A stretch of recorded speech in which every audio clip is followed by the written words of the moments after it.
Hi everyone, happy Sunday. Hope you're doing wonderful.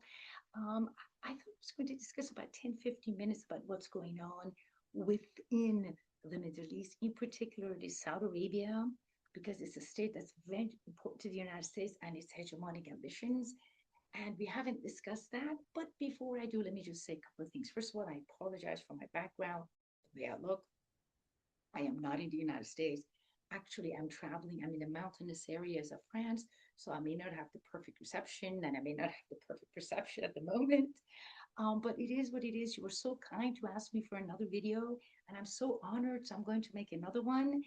But also, I'd like to thank all those who have subscribed, all those who've given me their opinion. I want to thank you so much. And believe me, I read all the comments. Just because I don't respond, that doesn't mean I don't appreciate it. And just because I disagree with or I don't respond, that doesn't mean I don't appreciate it.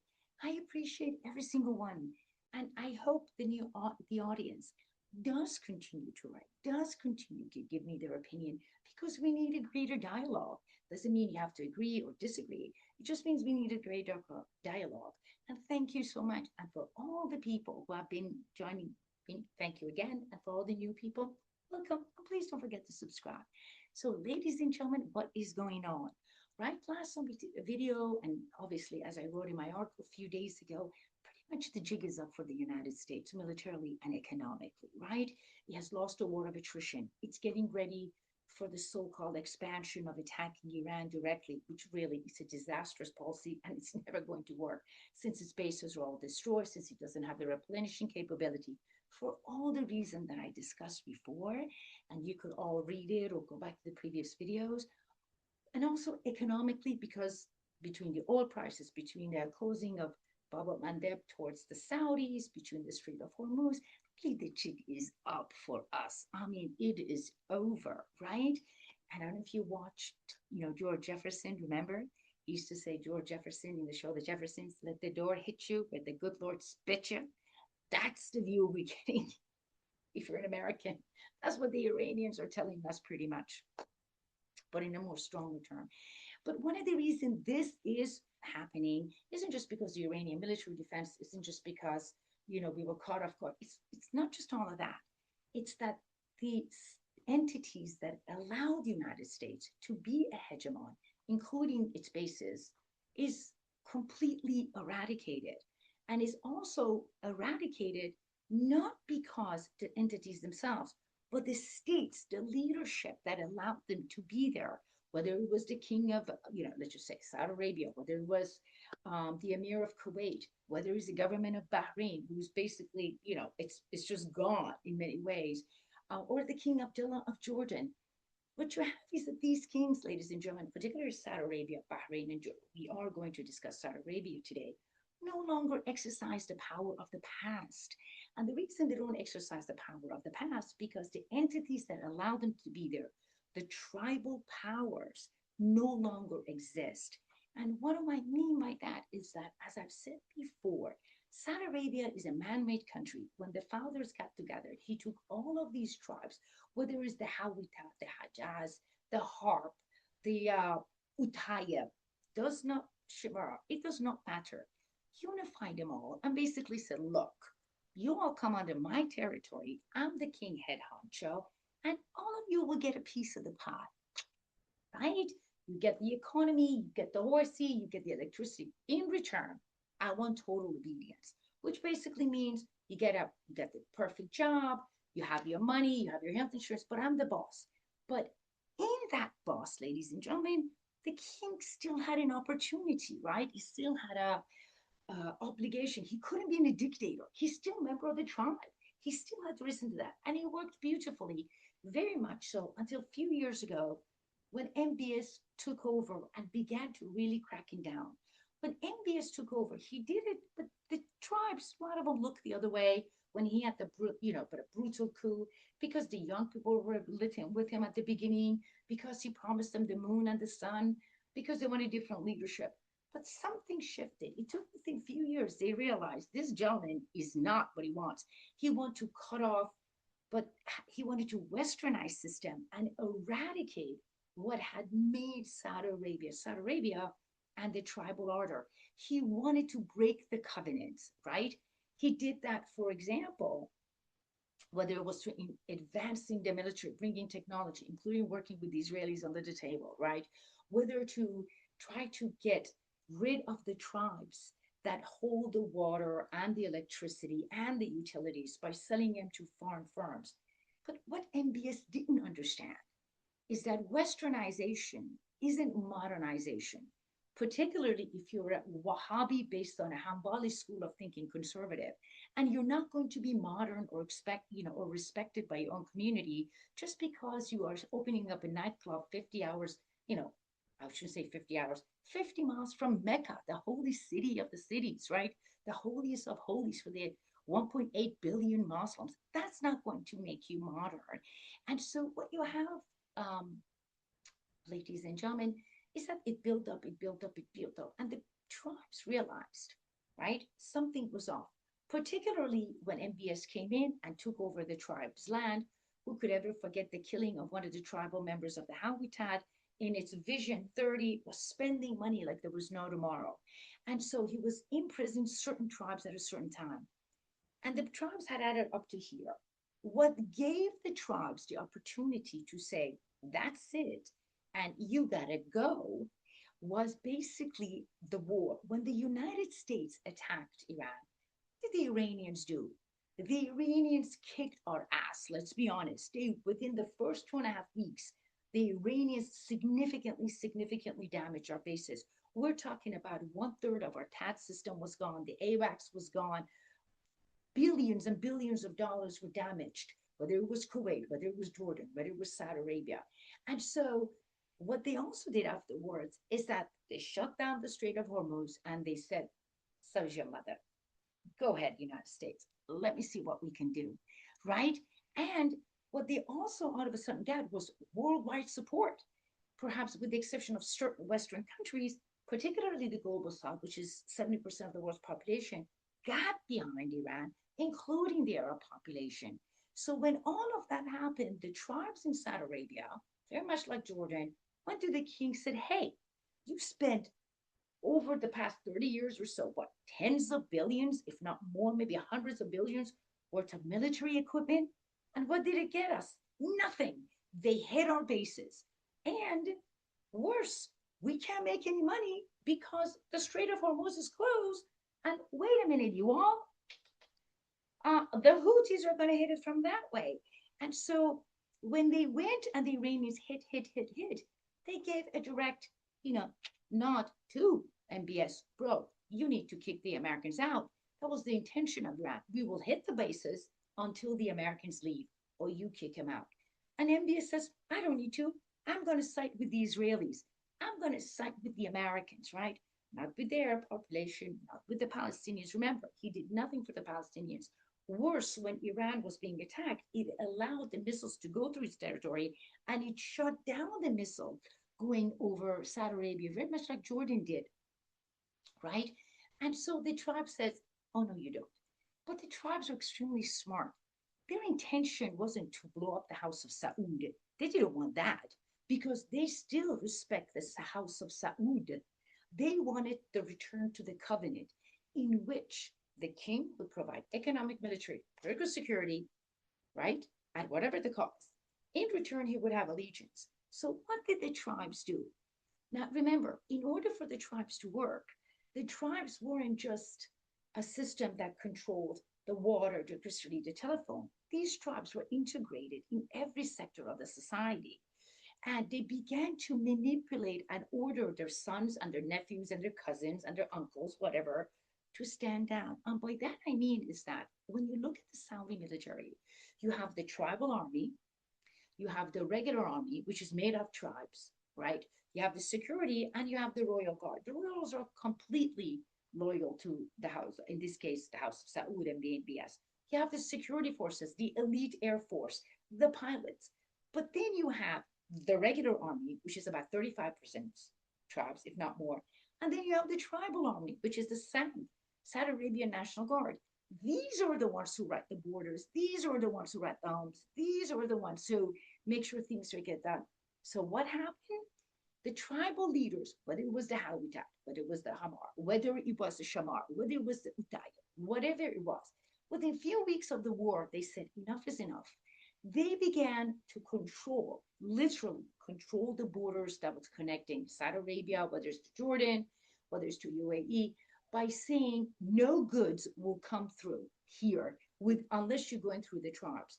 And that had a massive impact on the United States military, ladies and gentlemen, because United States military doesn't just come in and drive through Saudi Arabia. Most of the United States military goods, particularly food and water, is exported out to massive companies who rely on local population.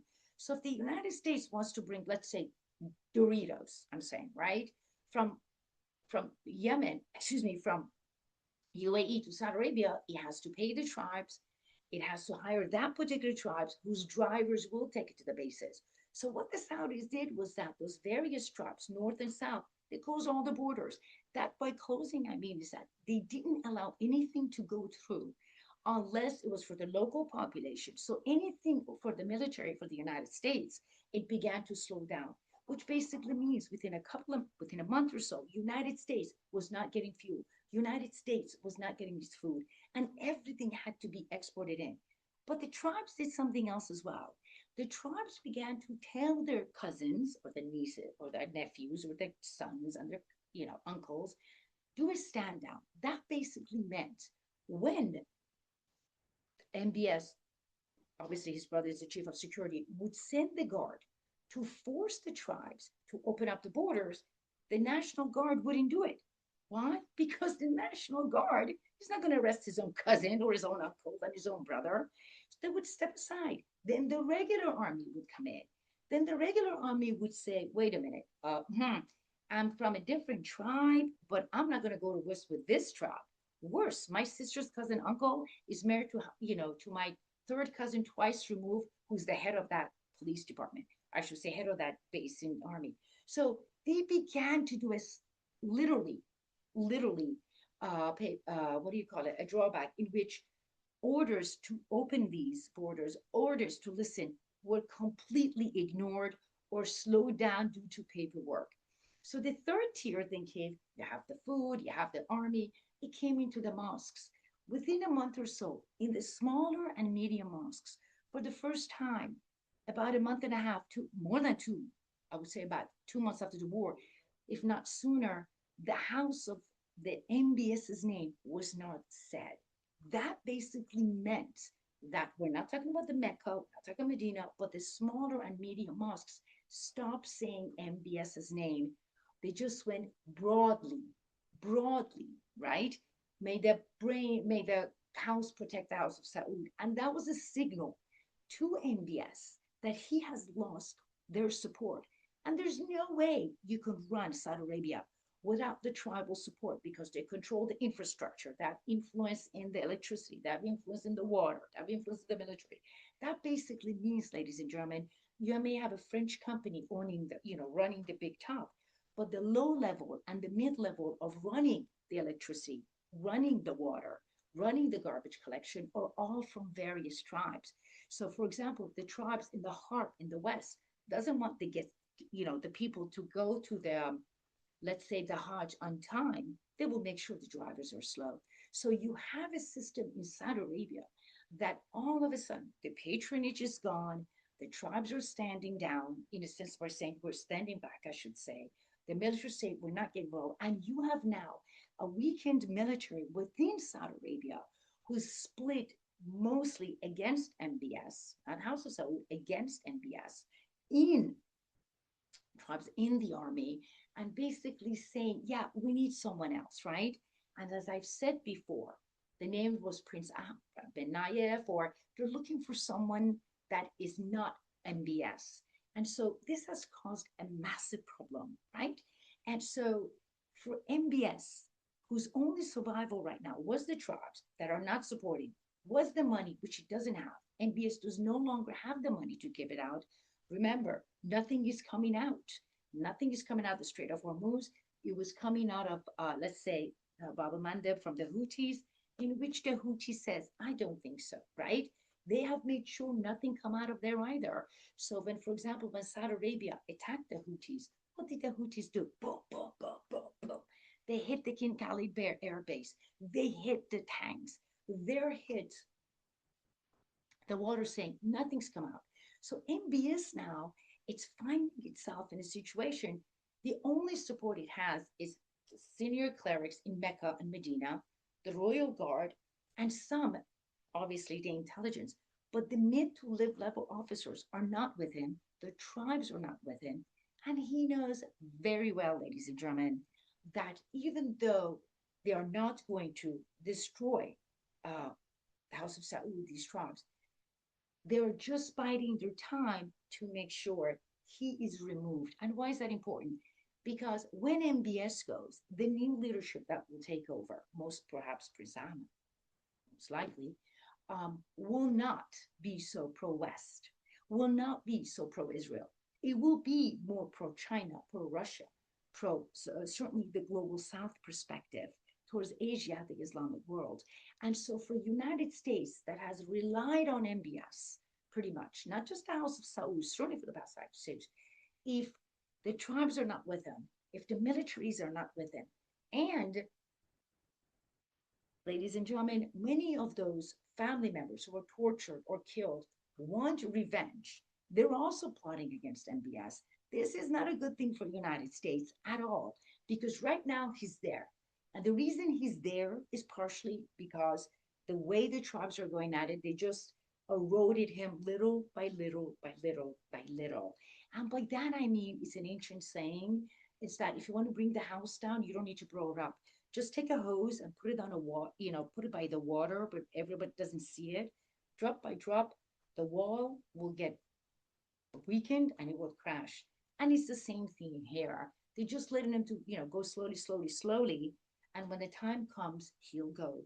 Remember, and that time will come when his father, Salman, goes. Because right now, still by tribal law, they really can't touch him if he has his father there.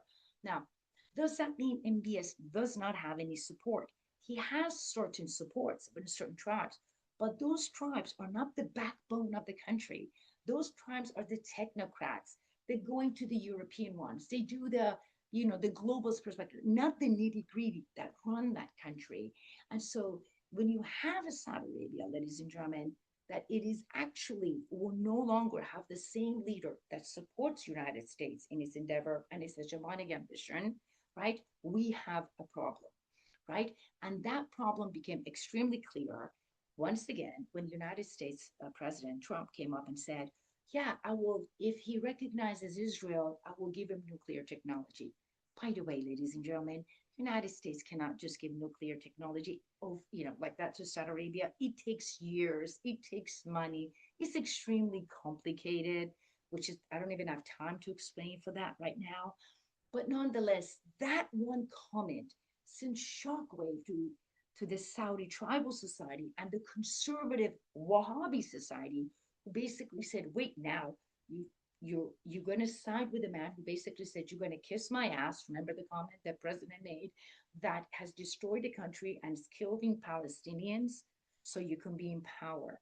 And obviously MBS had to pull back. So for United States, it's a massive problem. And with it, with its bases significantly hit, with the tribes significantly being anti-MBS, with the army not being more anti-MBS, certainly in the mid-level and lower level, um, the question is no longer if MBS is going to leave, but when. Would it be 2, 3 months after his father? Would it be 6 months after his father?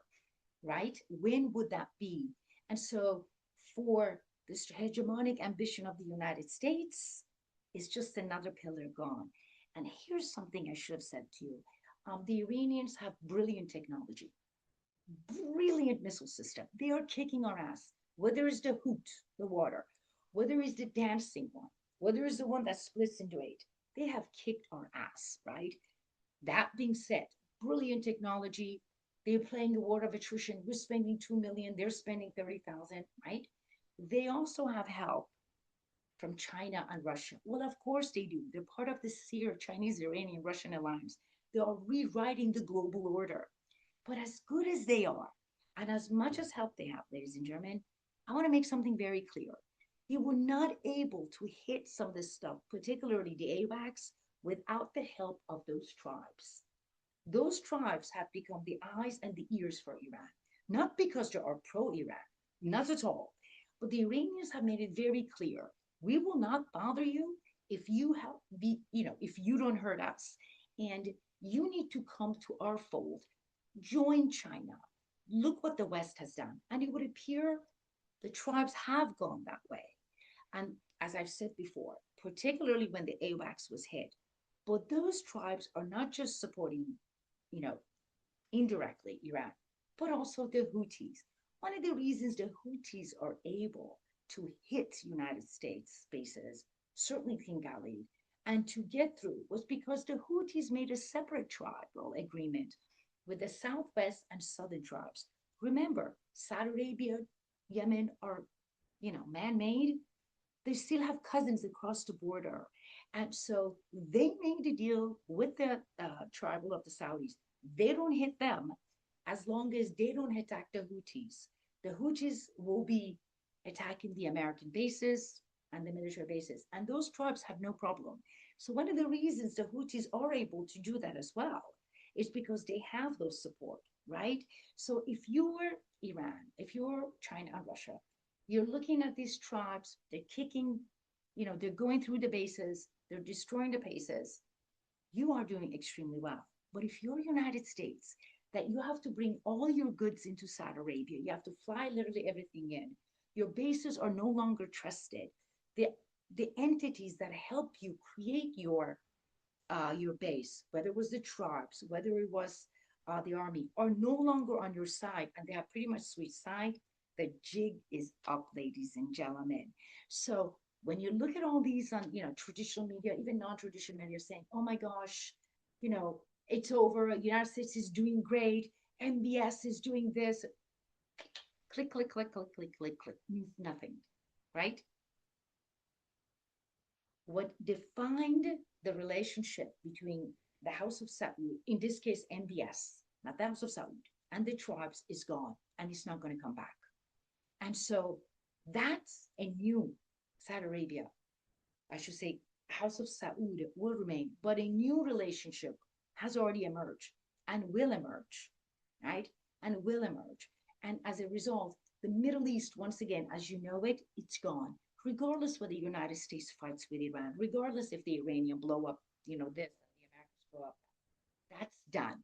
So thank you so much, ladies and gentlemen. I hope I answered all your questions. I'll, let me know what you think. You have a wonderful, wonderful weekend. Take care.